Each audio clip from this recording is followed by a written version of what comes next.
काय ग, आला होता का मार्कंड दादाचा फोन?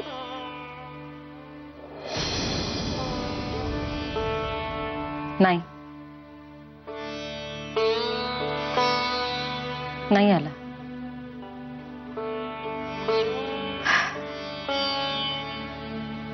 असं पहिल्यांदाच झालं ग इतक्या वर्षात. म्हणजे त्या राणी दीक्षितशी लग्न केल्यानंतर सुद्धा सगळ्यांची विचारपूस करायला ते फोन करायचे.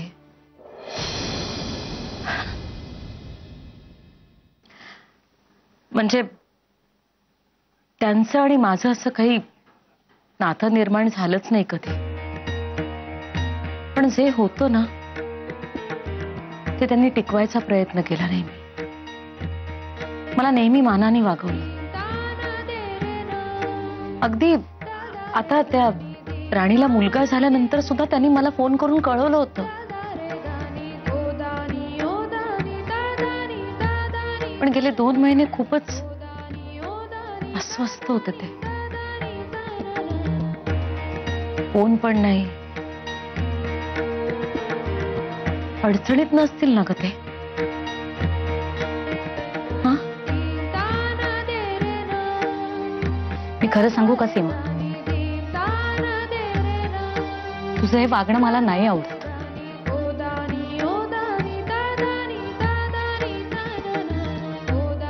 तुझी तब्येत बरी नव्हती म्हणून मी बोलले नाही.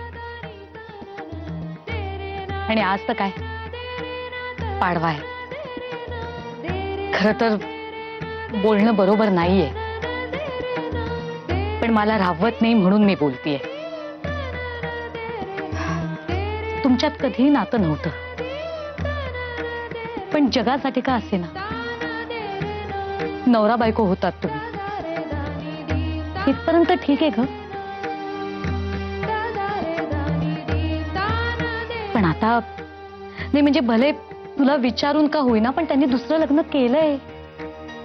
मग आता हे विचित्र नातं तू संपायला हवंस असं मला स्पष्टपणे वाटतं.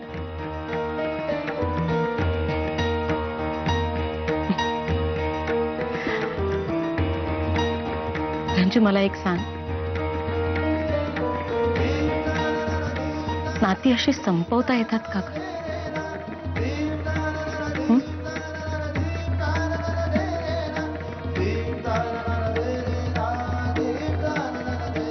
वेडेपणा वाटेल तुला माझा. माझं मन मला सांगतंय की त्यांना माझी गरज आहे. मनाने ते माझ्यापासून दूर गेलेले नाहीयेत. अगदी दुसरा संसार थाटलेला असला ना तरी.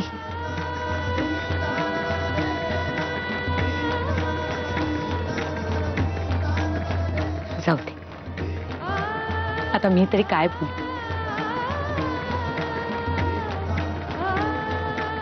माणसाचं मन आणि नाती खूप गुंतागुंतीची असतात ना, हेच खरं.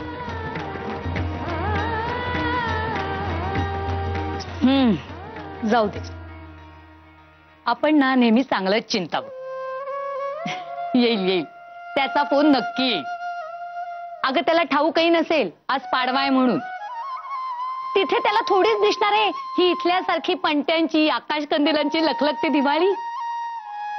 त्याच्यात लक्षात आलं ना की मग करेल फोन सॉरी सॉरी म्हणायला. पण तेव्हा त्याला अजिबात सोडू नकोस. हा, अजिबात सोडू नकोस. चांगला त्याचा कान धर.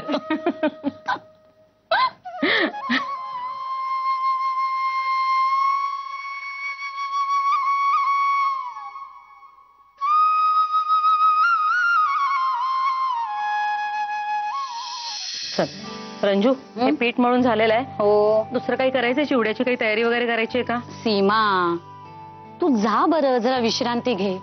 तुला जरा बरं वाटायला लागलं ना की लगेच कामाला लागतेस आणि मग ते चक्कर वगैरे येणं सुरू होतं. हा, तू जा जा, जरा जाऊन पड जा. मी बघते. रंजू, मी झोपणार नाहीये जाऊन. दुसरं काय करायचं का सांग मला, नाही तर सरळ मी चकल्या तळायला घेते. नाही ना ऐकणार तू? नाही. हा, मग घे बाई चकल्या तळ.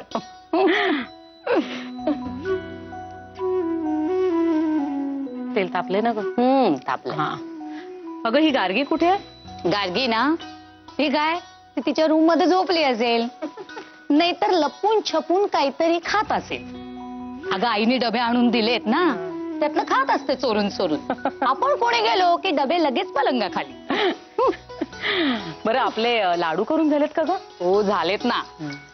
पहिला हप्ता झालाय, पण तुला माहितीच आहे आपल्याकडे लाडू कुठे टिकतात, लगेच सगळे फस्त होतात. त्यामुळे आणखीन 2 हप्ते तरी आपल्याला करावेच लागणार आहे. नक्कीच. काय झाले का लाडू बनवून? हे बघ. हे रंजे, एक 4 लाडू जरा दे बघू. दादा 4 लाडू तुम्हाला मुळीच मिळणार नाहीत. खरं तर एक देणार होते तुम्हाला चाखायला, पण तोही आता मिळणार नाहीये तुम्हाला. काय तुम्हाला काय वाटलं मी तुमचा रिपोर्ट पाहिला नाही म्हणून? हा, मी पाहिलाय तुमचा रिपोर्ट. बरं चकल्या करते, देऊ का तुम्हाला गरम गरम? अरे हो, किती लेक्चर देतेस. बघ. पण तुझं लेक्चर सगळं फुकट गेलं. म्हणजे काय?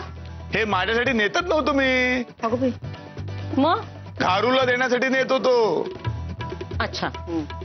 अगं घारूचं माझं भांडण झालंय, त्याने आबोला धरलाय. म्हटलं 4 लाडू द्यावे, जरा एक लाडू भरवावा म्हणजे आमचं भांडण मिटेल. दे ए राजे, दे लाडू दे. दे. देऊ का? दे आता, जाऊ दे. तसंही ना सीमा आपल्याला कळेलच. काय? लाडू 3 यांच्या पोटात गेलेत का 2 यांच्या पोटात गेलेत का 1? गारुअण्णा सगळे रिपोर्ट आपल्याला देणारच. किती देतेस मोजून द्या. 4 दिलेत मोजून. हा. गारुअण्णांना सांगून ठेवणारच आहे मी, नाही तर फोन करीन. आणि दादा तुम्ही पण आता जरा शुगर सांभाळा, कळलं ना? हा, दिवाळी म्हटल्यानंतर वाटेल तसं खाणं होतच, तर जरा लक्ष द्या. द्या.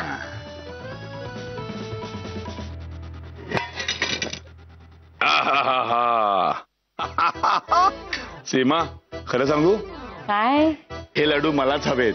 दादा नाही खरं खरं घारूलाच हवेत. गंमत केली का तुझी? नाही मला हवेत. कुठे गेलो?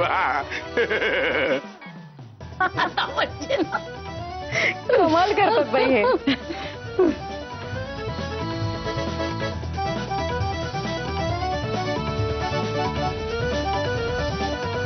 गारू, हे गारू, अरे वा छान सजावट केलीस. पण यावर्षी कंदील एकच आणलास. अरे दरवर्षी 2 आणतोस ना कंदील, एक तुमचा आणि एक आमचा. बर काय हरकत नाही, मी आणलाय कंदील. घारू बोल ना रे बाबा, तू बोलला नाही करमत नाही रे. बरं बाबा मी सॉरी म्हणतो तुला. सॉरी. असलं मेहरबानी केल्यासारखं सॉरी नकोय मला. तर मेहरबानी न केल्यासारखं सॉरी कसं असतं मला नाही माहिती रे बाबा. मी आपलं सॉरी म्हणतो. तुझा टोन बरोबर नाहीये. मनापासून सॉरी म्हण. हा, तर गुरुजी आम्हाला टोन शिकवा. तुला सांगतो ते तुमच्यासारखं ना या विषयामध्ये आम्ही तज्ञ नाही ना. आम्हाला आपल्या मनामध्ये येईल ते बोलून टाकतो. मला वाटलं सॉरी म्हणावं म्हणून म्हटलं सॉरी. बोल ना राजा. ए बाबा ए बोल ना. सॉरी. जाऊ दे, मी पण तुला माफ केलं. मला कळतं ना, लगेच काय ते सॉरी म्हणायला नको. मध्या मला चढकवतोस काय? आता कसं लाईनवर आली गाडी बरोबर. तू म्हणजे जोकर आहे, जोकर करू. अरे तुझ्याशिवाय दुसरं कोण आहे मला जीवा भावाचं? हा, चला हे बघ तुझ्यासाठी लाडू घेऊन आलोय. हा, ये खाय काय. वा छान. सीमाने दिलेत का? अरे वा, वासच वा वा वा, खमंग झालेत नक्कीच.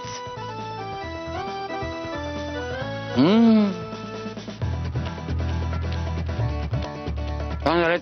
घे तुझी खा. नाही नको. सीमा ओरडेल. अरे आवडला ना सीमाच्याचा लाडू बाबा? सगळे मीच खाणार, नाही तुला मिळेल. चल जाऊया बाहेर आता फटाके उडवायला. चल. अरे असे फटाके उडवूया, दणदणून टाकूया अख्खी सोसायटी. नाही मधू नाही. नाही का? अरे दिवाळी आणि फटाके फोडायचे नाहीत. अरे माहिती आहे मला दिवाळी आहे, पण मोठ्या आवाजाचे आणि धुरामुळे हवेत प्रदूषण निर्माण करणारे फटाके फोडायचे नाहीत. कळलं? अरे याला काय अर्थ आहे आता? अरे यालाच अर्थ आहे. आपल्या शेजारी पाजारी आजारी माणसं राहतात, लहान लहान मुलं राहतात, त्यांना या आवाजाचा त्रास होतो, हवेत प्रदूषण निर्माण होतं, त्यामुळे श्वासविकार होऊ शकतात. कळलं ना? मग दिवाळी काय दरवाजा लावून घराच्या आतमध्ये साजरी करायची असते? कोण म्हणतं असं? मी म्हटलं का असं? नाही. अरे दिवाळी साजरी करूया कशी? दिवे लावूया मस्तपैकी, रोषणाई करूया मस्त. बघ कशी केली आहे. हा, अशी रोषणाई झाली पाहिजे सगळीकडे, दिव्यांचा झगझगाट झाला पाहिजे आणि शोभेचे फटाके लावायचे, बिन आवाजाचे, धुरामुळे हवेत प्रदूषण होईल असे फटाके लावायचे नाहीत. गोडगोड फराळ खायचा आणि एकमेकांच्या गुणांचा आदर करीत सगळ्यांनी एकमेकांचा सन्मान करीत राहायचं आणि दिवाळी आनंदानं साजरी करूया.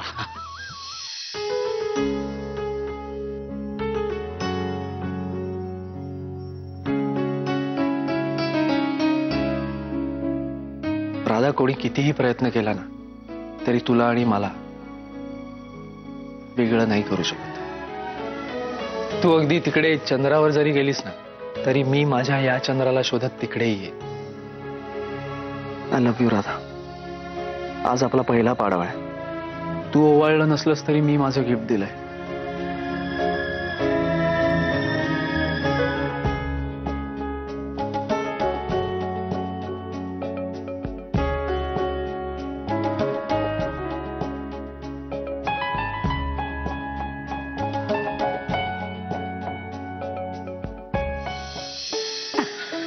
अगं गार्गी, काय हा तुझा लाडू पेढ्यासारखा? हे बघ, लाडू आहे ना अगदी अलगद हाताने वळायचा असतो. तो जास्त घट्टही होता कामा नये आणि फुसफुशीतही होता कामा नये. रंजूताई, माझे प्रयत्न चालू आहेत. पण शिकते आमचा ना. हात लागल्याशिवाय फराळ व्हायचंच नाही. त्या मधूच्या अगोदर बोललो की नाही मी? अगदी अगदी, म्हणून तर 3-3 हप्त्यात करतोय लाडू. आणि तुमचा हातभार म्हणजे काय? लाडू मटकवायचे हाच ना? तुला काय करायचं? अगं पण आमचा तो हक्कच आहे. काय घरवांडा? नाही, तुम्ही लाडू खा, पण उद्या भाऊबीज आहे, त्याच्यासाठी केदार आणि सौरभ साठी ठेवून द्या. हो. कळलं ना? दोघं मला काय ओवाळणी देणार असतील कोण जाणे बाई. मला जरा उत्सुकताच आहे. गार्गीला माहित असेल ना केदार तुला काय देणार ते. अय्या, खरंच की? हे गार्गी, सांग ना काय आणलंय ग केदारनी? मला काय माहित, मला वेळ आहे कुठे? माझा सगळा वेळ जातोय तो हा फराळ करण्यात. आणि तोही चुकीचा. रंजूताई, काय हसताय तुम्ही मला? रागवू नकोस ग. यश, मला ना सारखं वाटतं भाऊबीजेच्या दिवशी मार्कंड दादा अचानक दाराशी येऊन उभा राहील मला सरप्राईज द्यायला. हे खरंच किती मजा येईल ना तो असा आला तर. यश, यश, अरे काय झालं? एवढं गंभीर का झालास? काय नाही, ते मला राधाची आठवण आली. उद्या भाऊबीज आहे ना, तिने मला राखी बांधली होती.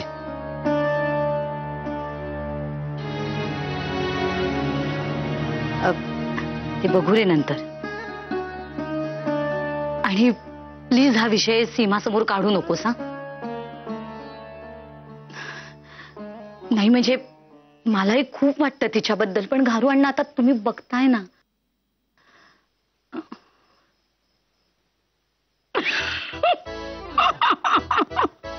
घारू अण्णा, यश, अरे गार्गीचा लाडू. लाडू काय ते? हे सफरचंदासारखे मोठे आणि ती बोर. मला वाटलं बोर काय काय. अण्णा काय हो? रंजूताई प्लीज. काय ते लाडू? मध्येच काहीतरी वड्यांसारखे दाबून ठेवले. नवऱ्यालाच खायला घालाय लाडू. आम्ही नाही. बेसनाच्या वड्या केल्या तिने. बेस ना? हा? असू दे.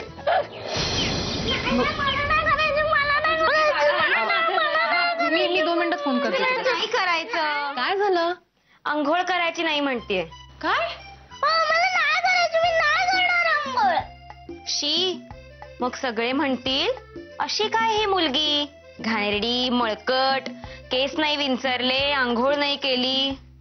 चालेल तुला? मग कुणी कुणी खेळणार नाही तुझ्याशी. नाही, मला तुमच्यावर नाही जायचं अंघोळीला. मला फक्त आई बरोबर जायचं. चल नाही. अगं राणी, माझी आंघोळ झालीये. मी तुला जर आंघोळ घातली तर पूर्ण भिजेन मी. उद्या नक्की आंघोळ घालीन तुला. हा? आणि आज रडतात का भाऊबीजेच्या दिवशी? हा? हे बघ, आपल्याला आश्रमात जायचंय, तुझ्या मैत्रिणींना भेटायचंय, तिथे भाऊ येणार आहेत, त्यांना ओवाळायचंय, सगळ्यांना खाऊ द्यायचंय, हो की नाही? चला चला लवकर रेडी हो. मी तुझे कपडे काढून ठेवले. जा पटकन आंघोळ करून ये. आंघोळ न करता सुद्धा किशी गोड गोड होती. जा पण आंघोळीला जा. चला चला आंघोळीला, चला आंघोळीला.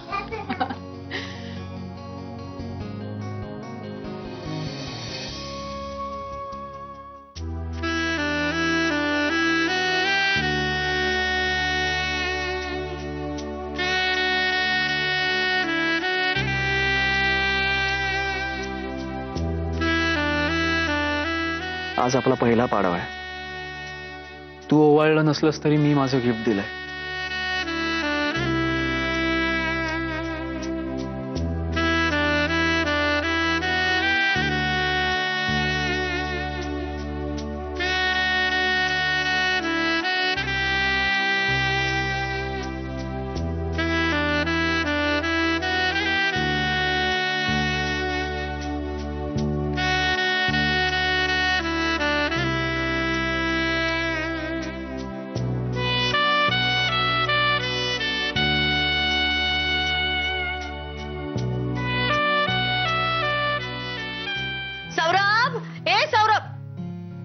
काय किती वेळ लावतोस रे आंघोळीला? आटपलं की नाही? चल ये लवकर, रंजू वाट बघतीये. किती पसारा करून ठेवला या मुलाने.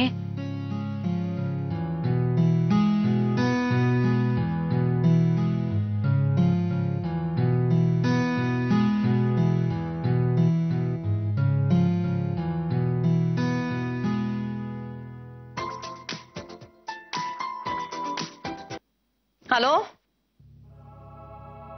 हॅलो हॅलो, कोण बोलताय?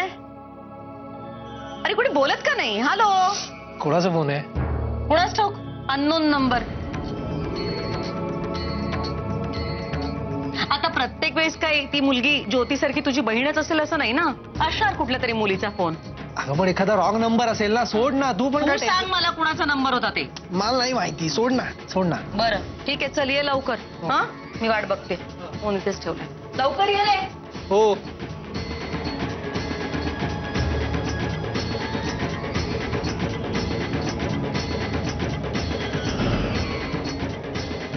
हा कोणाचा अननोन नंबर?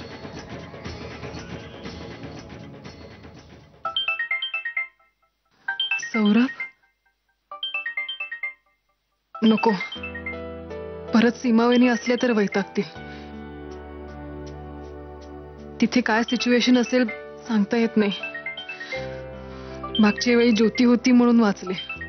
शारदानी फोन घेतला तर सगळा सावळा गोंधळ होईल. नको. काय लोक आहेत यार. फोन पण करतात आणि केला जरा तो उचलत पण नाही.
आता मी राधाला फोन करत होतो तर सर्व्हिस उपलब्ध नाही.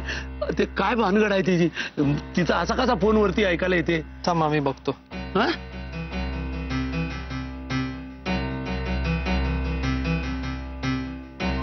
हा? अजबच आहे, असं का नाही होत कधी. तेच येते ना. हा अरे मी ते पैशाचा तिच्याशी बोलायचा होता ना मला, म्हणून फोन करत होतो. मी आता असा करतो, मी प्रत्यक्ष जाऊनच तिच्याशी बोलतो. काय समजला? तुम्हाला बोलायची बंदी आहे, मला बोलायची बंदी नाही आहे. समजला ना? बंदी बिंदीचा ना नाटक सगळा बंद केला पाहिजे रे. येडेपणा सगळा आहे. ते सीमा वहिनीचा ना आजाराचा लफडा नसताना मी तुम्हाला दोघांना असं दूर राहायला दिलं नसता. खरा सांगतो. मलाही 100 वेळा तोच मनात आहे तो विचार. यश, पण जेव्हा सौरभ, सौरभ, यश, पटकन चला. सीमाना चक्कर येऊन पडली किचन मध्ये. अरे चल ना लवकर. अरे सीमावहिनी, सौरभ बघ रे काय झालंय तिला. सीमावहिनी, सीमावहिनी, केदार, काय झालं? केदार बघ रे. सीमावहिनी, मलाही नाही रे बघ ना केदार. सीमा, सीमावहिनी, काय झालं? सीमावहिनी, अरे सीमावहिनी काय पण आता काय करत? तुम्ही कुठे होता इतका वेळ? सीमावहिनी, सीमावहिनी, सीमावहिनी, सीमावहिनी. केदार बघ ना काय झालंय तिला.